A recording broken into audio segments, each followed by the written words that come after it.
Se assentar, amém? Irmãos, nessa noite nós lemos dois textos bastante conhecidos de toda a igreja, né? Tanto o texto no Evangelho segundo escreveu Lucas, capítulo 24, 49, como Atos dos Apóstolos, capítulo 1, versículo de número 8, né? Gabriel? Quietinho, viu? E interessante que tanto Lucas como o livro de Atos dos Apóstolos foi escrito pela mesma pessoa, né? Pelo apóstolo Lucas, que era médico, né? Já falei aqui um pouco sobre a vida de Lucas, né? Quando Paulo refere-se a ele em Colossenses 4:14, como Lucas, o médico amado, né? Os irmãos sabem que Lucas ele foi inspirado pelo Espírito Santo, porque nenhum desses homens, na verdade nenhum dos 40 homens que escreveram a Bíblia, escreveram por conta própria, né? Mas eles receberam uma direção, eles foram inspirados pela pessoa do Espírito Santo de Deus, né?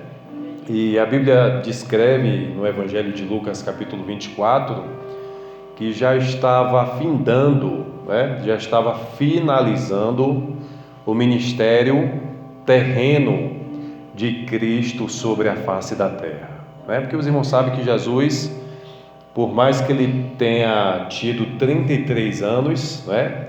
Mas ele só apenas exerceu 3 anos do seu ministério, né?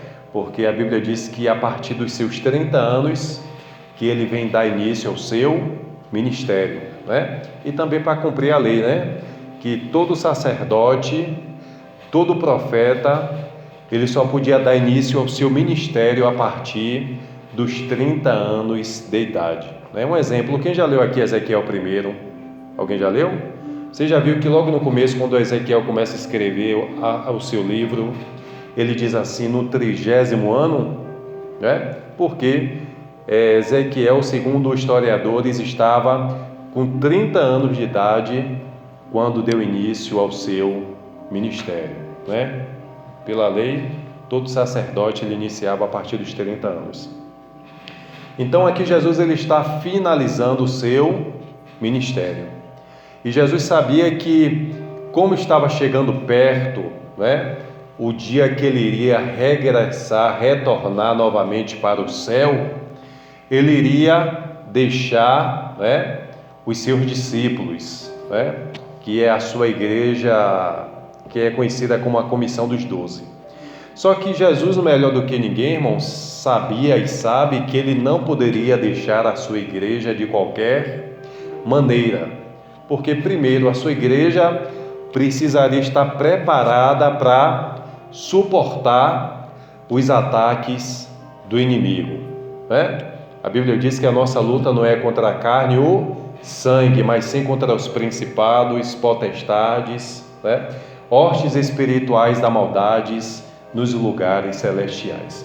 Então Jesus não poderia deixar a sua igreja despreparada contra os ataques do inimigo, né? Segundo, que Jesus sabia que a igreja enfrentaria momentos de dor e de tribulação, né? Então a sua igreja precisaria estar preparada, estar revestida pelo Espírito Santo de Deus para suportar as aflições dessa vida, né? Jesus ele disse: no mundo tereis aflições, mas tende bom ânimo, porque eu venci o mundo e vocês irão vencer também. Então a igreja precisaria estar preparada para as aflições do mundo. E terceiro, Jesus sabia que a sua igreja precisaria estar preparada contra as tentações, né? Contra os desejos da carne, uma coisa que infelizmente, né, tem atingido, tem afetado grandemente as igrejas nesses últimos dias. As pessoas, em pleno século 21, as pessoas, os crentes, né, têm perdido, eu digo em geral, têm perdido o temor, têm perdido o respeito, têm perdido muitas coisas importantes diante da presença de Deus, né? Hoje, infelizmente, em vários lugares já não tem mais a preocupação de ter cuidado com as obras da carne, né? Quando Paulo diz assim: se vivemos, se andamos em espírito, também vivemos em espírito, para que a gente não venha cumprir as obras da carne. E Paulo ainda vai além, né? Que aquele que está na carne não pode discernir as coisas espirituais, porque é necessário que aquele, né, que para se discernir as coisas do Espírito, está no Espírito também. Então a gente vê, irmãos, Jesus ele dá uma das últimas instruções à sua igreja naquele dia, né? Eu sei que hoje não dá tempo de eu falar sobre essa questão porque é muito grande, mas depois eu quero falar com os irmãos sobre uma palavra muito importante chamada unção, né? No dia que eu perguntei no culto de doutrina o que é que os irmãos achavam, e eu até estranhei, irmã Leonor, porque assim um crente da Assembleia de Deus, no mínimo, ele tem que saber o que significa unção, né? Porque assim, unção, o crente que não tem unção, ele não vai conseguir fazer a diferença neste mundo, né? Um crente que não tenha unção, ele não vai conseguir testemunhar e anunciar para as pessoas que Jesus Cristo salva, cura, liberta, batiza o homem com o Espírito Santo, prepara e leva para o céu, né? O crente que não tem a unção do Espírito Santo de Deus, ele não vai conseguir suportar as tentações e as aflições e agradar a Cristo, aquele que o chamou para a sua maravilhosa luz, né? Então, uma das coisas que Jesus ele vem reforçar, porque na verdade já era uma promessa que tinha sido feita no Antigo Testamento, né? A gente sabe que depois da queda do homem, o homem se corrompeu de tal forma que quando a gente vai em Gênesis capítulo 6, o Senhor se entristece de ter feito quem? O homem.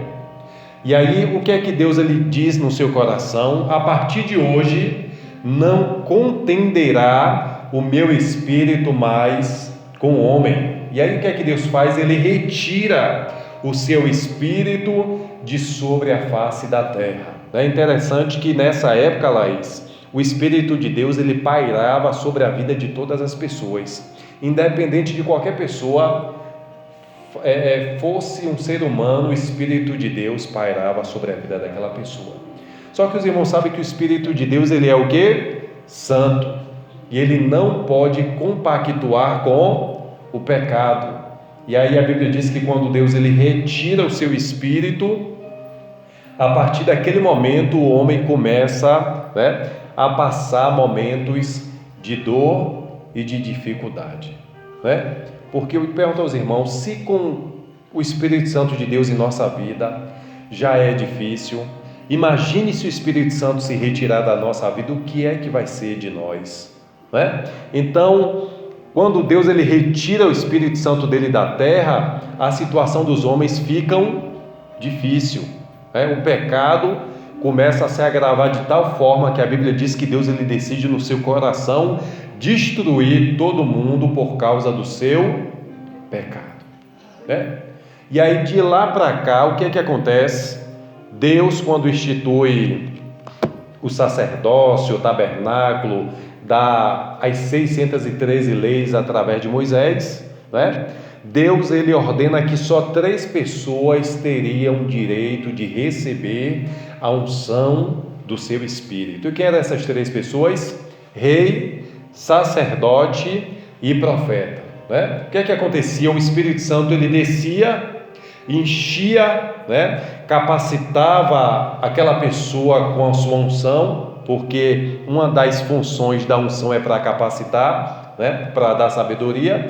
E aí o Espírito Santo, quando terminava de encher, irmã Leonor, ele retornava e ficava ao lado do Pai, né? E aí aquela pessoa estava pronta, preparada, capacitada para fazer o serviço na casa de Deus, né? Quando Jesus ele vai retornar, Jesus sabia e sabe que o maior projeto que existe hoje sobre a face da terra se chama igreja. Porque os irmãos sabem que sem igreja não tem família, sem igreja não tem uma sociedade sadia, né? Sem igreja não tem milagre, sem igreja não tem cura, sem igreja não tem salvação, né? E eu quero dizer aos irmãos que até o governo hoje reconhece o papel importante que a igreja exerce no meio da sociedade. Até o governo sabe disso. É por isso que o governo até hoje não consegue cobrar impostos, porque esse ano tentaram colocar uma lei lá para começar a cobrar imposto também da igreja. Só que o nosso presidente, como ele tem um temor de Deus, né? E ele reconhece o trabalho que a igreja presta, ele não autorizou, né, o governo a aprovar essa lei para que viesse cobrar o imposto da igreja, das igrejas, porque ele reconhece que grande é o trabalho que a igreja presta para a sociedade. Um exemplo, se você chega hoje no presídio, tem muitas igrejas fazendo trabalho evangelístico dentro do presídio, né? Ressocializando novamente aquelas pessoas que aos olhos da sociedade estavam perdidas e que a igreja conseguiu resgatar. Um exemplo, se hoje não existisse a igreja, irmãos, o mundo que a gente está vivendo estaria muito pior do que a gente está vendo hoje. Então o mundo só não se acabou ainda porque grande tem sido a influência da igreja no meio da sociedade. Mas eu pergunto aos irmãos, é somente a igreja que tem conseguido fazer isso? Não. Quem é que tem ajudado a igreja a desempenhar esse papel? A pessoa de quem? Do Espírito Santo. A pessoa do Espírito Santo. E eu confesso para os irmãos, eu só estou aqui hoje, Laís, não é porque eu sou bom não, irmãos. É porque o Espírito Santo de Deus, que nos ama, que nos fortalece, que nos sustenta, que nos ajuda, que nos dá graça, né? Que derrama o amor dele em nossos corações, é que faz a gente fazer coisas por amor a Deus e por amor às pessoas que estão aqui neste lugar, né? Ou os irmãos acham que se fosse da vontade humana dos irmãos, lá estaria aqui agora, hein, lá estaria aqui agora? Irmã Kita, irmã Gismália, Vaneide, irmã Leonor. Não, a gente estaria cada um em sua casa, dando atenção à nossa família. Só que o Espírito Santo de Deus, né, ele nos convence que o melhor lugar que nós precisamos estar é na casa de Deus. Porque enquanto nós estamos aqui, nós estamos sendo abençoados, estamos sendo fortalecidos e através das nossas vidas, a nossa família está sendo abençoada também. Não é? O que é que Davi diz? Eu prefiro passar um dia na casa de Deus do que 1000 anos lá fora. Porque, irmãos, não existe melhor lugar para estar a não ser na casa de Deus. Não é? E aí o que é que Jesus faz? Jesus ele reforça uma promessa que tinha sido feito em Joel capítulo 2, versículo 28 e 29, né? Que Deus, quando percebe que o povo estava vivendo uma grande apostasia, né? Deus faz uma promessa grandiosa para o seu povo e para a sua igreja. E o que é que a promessa que Deus faz?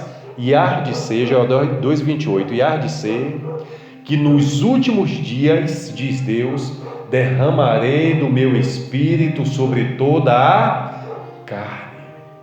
Você sabe o que é isso? Deus dizer, Deus prometer que vai derramar o seu espírito sobre toda a carne? Né? Por que Deus fala isso? Porque Deus sabia que a humanidade estava precisando novamente da presença de quem? Do seu Espírito. Só que Deus poderia enviar o seu Espírito sem antes a sua igreja estar estabelecida aqui na terra? Não, porque Deus é santo e não compactua com o pecado humano, né? Deus sabia que iria precisar, irmã Leonor, de uma instituição chamada igreja para que Ele pudesse derramar o seu Espírito na sua igreja, para que a partir da sua igreja o mundo pudesse saber que existe um Deus que faz milagres e está disposto a perdoar e salvar o mais vil pecador, né? Então, aquela promessa que Deus faz, ela é muito forte, ela é muito poderosa. E aí, Deus ainda diz mais através da boca do profeta: e eu derramarei o meu Espírito sobre vós, os vossos filhos e as vossas filhas, diz o Senhor dos Exércitos. Aí o Senhor disse assim: olha, os jovens, aí Deus começa a especificar, né? Os jovens terão visões, né? Os velhos terão sonhos. Às vezes eu brincava com minha mãe lá em casa, né? Que Deus dá muita revelação em sonho. Aí dizia assim: não, mãe, mas é cumprimento, ó. Deus disse que os velhos sonharão. Ela olhava para mim: tu está me chamando de velha? Eu disse: não, porque está escrito que os velhos sonharão. Só que essa promessa que Deus faz em Joel 28 só vai se cumprir aonde? Lá na frente, depois que Jesus nasce, cresce, dá início ao seu ministério, morre, ao terceiro dia ressuscita, sobe aos céus, e a Bíblia diz que depois de 10 dias, Deus ele cumpre a sua promessa através do seu Filho amado Jesus Cristo. Né? Jesus sabia, irmãos, que a gente não conseguiria vencer sem o seu Espírito. Né? Lucas 24, 49. Aqui quem está falando é Ele, Jesus. E o que é que Jesus diz? E eis que sobre vós envio a promessa de quem? Do meu Pai. Que promessa é essa? Que promessa é essa que estava escrita onde? Em Joel 2, 28. E eis que sobre vós envio a promessa de meu Pai. Agora tem um porém: ficai, porém, na cidade de Jerusalém, até que do alto sejais revestido de poder. Não é assim que está escrito? 49? Pronto. Jesus dá a sua última instrução aos seus discípulos. E a Bíblia diz que quando Jesus começa a sair daquele lugar, irmã Vaneide, os discípulos estão conversando com ele, e de repente ele começa a ser elevado diretamente para os céus. Ele vai embora. O que é que os discípulos fazem? Obedecem à vontade de Deus. Qual foi a ordem? Ficai, porém, na cidade de Jerusalém. Eles obedeceram ou não obedeceram? Obedeceram. Eu pergunto aos irmãos: como é que a gente quer ser cheio do Espírito Santo, se primeiro a gente não está disposto a obedecer à vontade de Deus? Né?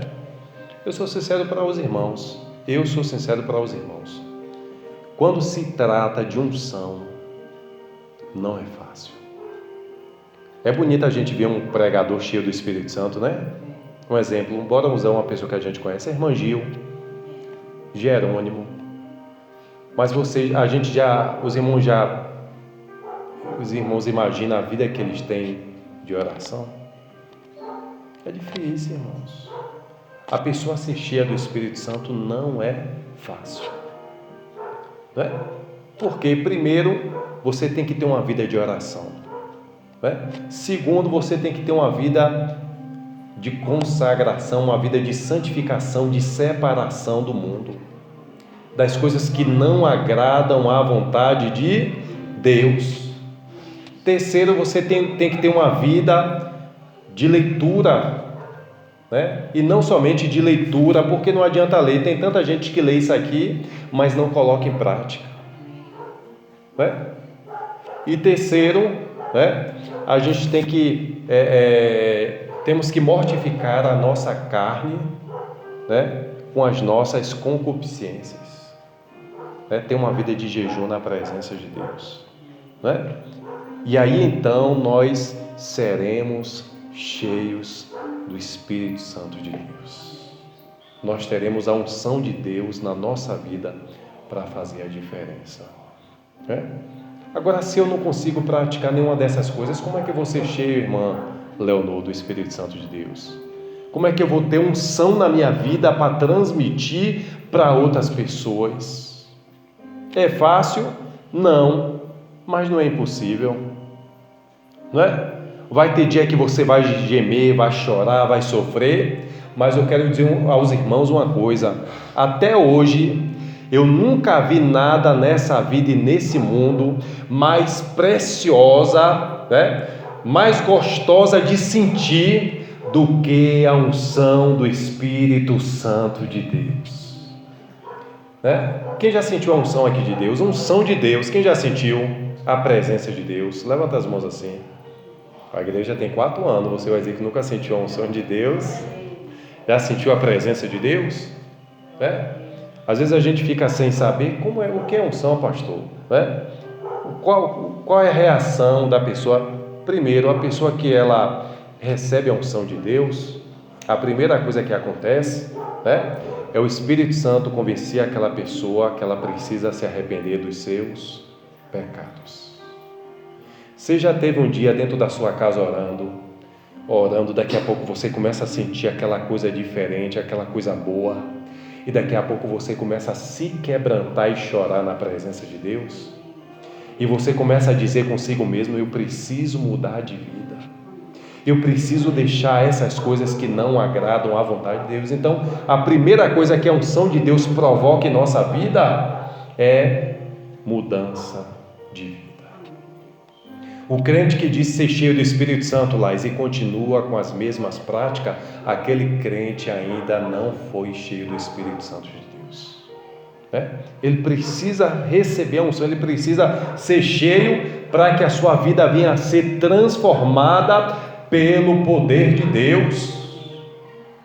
Você pode pegar a vida dos apóstolos, quando eles foram sendo moldados, foram sendo preparados, o seu caráter, a sua personalidade, a sua forma de agir, de pensar, mas quando eles receberam o revestimento de poder, foi que as suas vidas foram transformadas completamente.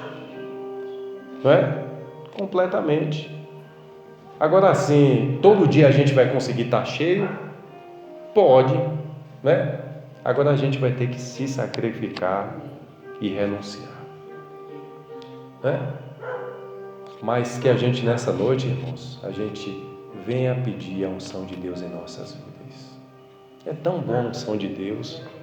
Hoje, infelizmente, se fala tão pouco nas igrejas sobre o crente buscar a unção, o crente buscar o batismo com o Espírito Santo, o crente ser cheio, o crente mergulhar no oceano do Espírito. Por que é difícil falar hoje nas igrejas? Porque ninguém mais quer pagar o preço na oração. Não quer pagar. Agora a gente preenche o nosso tempo com coisas vãs que não agradam a Deus, e quando a luta bate na nossa porta, a gente não está preparado para resistir. Um exemplo, no começo do culto eu falei que Tainá pediu oração. Essa noite que passou, o diabo foi para desanimar, desmotivar a vida dela. E os irmãos não duvidem não, porque o diabo ele costuma fazer isso, viu, irmãos? O diabo, quando percebe que uma pessoa está desestabilizada, desestruturada, abalada emocionalmente, é aí que ele costuma se aproximar para tentar convencer aquela pessoa que tudo acabou. E sabe o que foi que o diabo falou com ela essa noite? Que ela não tinha jeito, que ela ia morrer.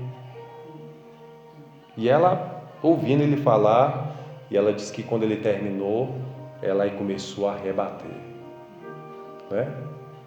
Que ele estava falando aquilo, mas ele já está subjugado por Deus, que para ele não tem mais jeito, mas que para ela ainda existe jeito, porque ainda, enquanto a vida ainda há esperança, Porque ela começou a rebater, porque desde criança a sua mãe ensinou a ela o caminho que ela deve andar. E qual é o caminho que deve andar? A palavra de Deus. Eu pergunto, se a mãe dela não levasse ela para a igreja desde pequena, não ensinasse ela a Bíblia, ela, nessa noite, quando ela foi confrontada, né, pelo diabo, ela ia ter o que falar? Não. Né? E por incrível que pareça, ela não sabe ainda.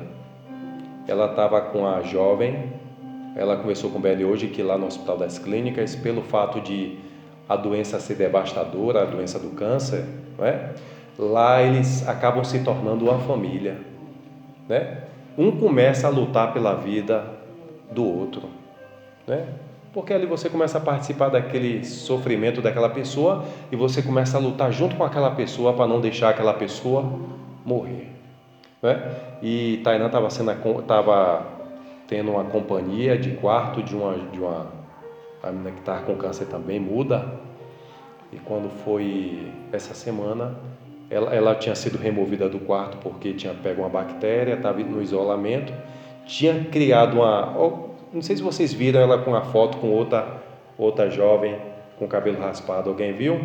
Ela botou, pronto, aquela jovem que ela fez amizade, ela não sabe ainda, mas essa semana faleceu, partiu. Eu acredito que Tainá deve ter falado para ela de Jesus, né? Mas Tainá não sabe ainda. E a mãe não quer contar. Ninguém quer, acho que Dui vai tentar conversar com os médicos, né?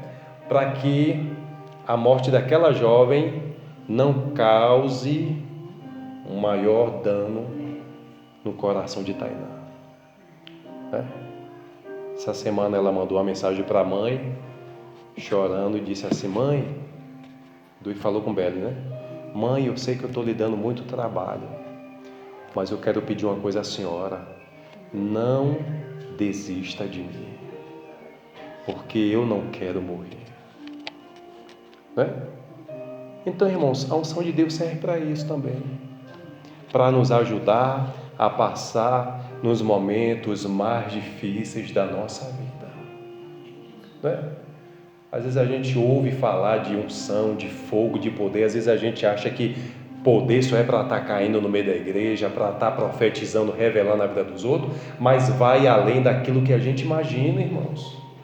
Quando Jesus fez essa promessa, Jesus sabia o que a sua igreja ia passar e que o inimigo que ela ia enfrentar, porque a igreja tem 3 inimigos: o mundo, o diabo e a sua própria carne. Então Jesus sabia que a igreja não poderia ficar sem a presença do seu Espírito, não é? Não podia, porque a igreja não ia suportar. Mas a partir do momento que ele enviou lá o Espírito Santo dele, aí agora nós temos capacidade, nós temos autoridade de enfrentar este mundo, as suas aflições, não é? Os embates dessa vida, os ataques do inimigo, através da unção e o poder do Espírito Santo em nossas vidas. Agora, se eu não quero buscar unção, se eu não quero me encher da unção, como é que eu vou suportar o primeiro vento que bater na nossa porta, irmã Vaneide? Derruba a nossa casa. E quem falou isso não foi eu não, foi Jesus. Jesus disse: o homem prudente, olha o que é que Jesus diz: o homem prudente é aquele que ouve as minhas palavras e só ouve? Não, ouve e coloca em prática. Porque quando você vem para a igreja ouvir a palavra de Deus ou está lendo a Bíblia em casa e você começa a colocar aquilo em prática na sua vida, é como se você estivesse colocando fundamentos para que quando o vento bater a sua casa não venha cair. Um exemplo, essa construção aqui, os irmãos já viram o radier como é? Irmãos, se eu não me engano, o pastor Jonas colocou quase um saco de cimento em cada coluna dessa, né? Eu pergunto aos irmãos, uma estrutura dessa vai cair facilmente? Não, porque foi bem feita. Agora, se eu quero estar na presença de Deus, construindo a minha casa de qualquer maneira, quando o vento bater, vai ser grande a queda, né? Aquela casa vai cair. Jesus disse que aquele homem prudente que ouve, o homem prudente é aquele que ouve as palavras dele, coloca em prática, e quando vem o vento, a chuva, a tempestade, a casa não cai, porque estava firmado na rocha. Mas o homem sensato é aquele homem que ouve as palavras de Deus, Um exemplo, está na igreja ouvindo, mas quando sai daquela porta, joga tudo para fora. Né? Entra por aqui, lá, e sai por aqui, e quando vem o vento, a chuva e a tempestade, aquela casa cai e grande é a sua queda. Né? Então, irmãos, é muito importante, né, a gente buscar a presença de Deus, a gente se encher do Espírito Santo. É tanto que a preocupação de Jesus foi tão grande que ele disse: olha, não saiam da cidade de Jerusalém. E eles tiveram que ficar no cenáculo orando, esperando. Eles não podiam sair porque a ordem tinha sido essa: ficai, porém, na cidade de Jerusalém, até que do alto sejais revestidos de poder. Eles ficaram buscando, orando, chorando, gemendo, jejuando. E a Bíblia diz que em Atos capítulo 2, né, de repente veio do céu um som como de um vento veemente e impetuoso, e encheu toda a casa que eles estavam reunidos. E todos foram cheios do Espírito Santo. Você já viu que coisa linda? A Bíblia faz questão de dizer que cada um foi cheio. Porque, Laís, Deus não aceita o crente ser cheio somente pela metade. Não, ó. O desejo de Deus, sabe qual é? É que a gente seja tão cheio e chegue ao ponto de transbordar da unção do seu Espírito Santo. Então só depende de nós, irmãos. Só depende de nós. Aí em Atos capítulo 1 ele diz assim: mas vós recebereis a virtude do Espírito Santo. Que coisa linda, né? Qualquer pastor hoje no mundo, qualquer cantor que é usado pelas mãos de Deus, só consegue realizar aquelas maravilhas através da virtude do Espírito Santo de Deus. É o Espírito Santo de Deus quem capacita, é o Espírito Santo de Deus quem enche, é o Espírito Santo de Deus que consola, é o Espírito Santo de Deus que restaura, que levanta, que transforma, é o Espírito Santo de Deus que salva as pessoas que estão lá fora, porque a nossa obrigação é somente anunciar, pregar, mas quem convence o homem do pecado, da justiça e do juízo é o Espírito Santo. É o Espírito Santo que dá dons espirituais ao homem, dons como palavra da ciência, da sabedoria, dom de maravilha, dom de curar, discernimento dos espíritos, variedade de línguas estranhas. Então é o Espírito Santo que faz todas essas coisas em nossas vidas. E a gente precisa buscar, irmãos. A gente precisa voltar àquele tempo que a igreja, quando dobrava o joelho, eu me lembro que eu ainda alcancei uma época que quando o crente chegava na igreja, que dobrava o joelho, que não sentia a unção, a presença de Deus, ele não se conformava. Ele não se levantava do joelho enquanto ele não sentisse a presença do Espírito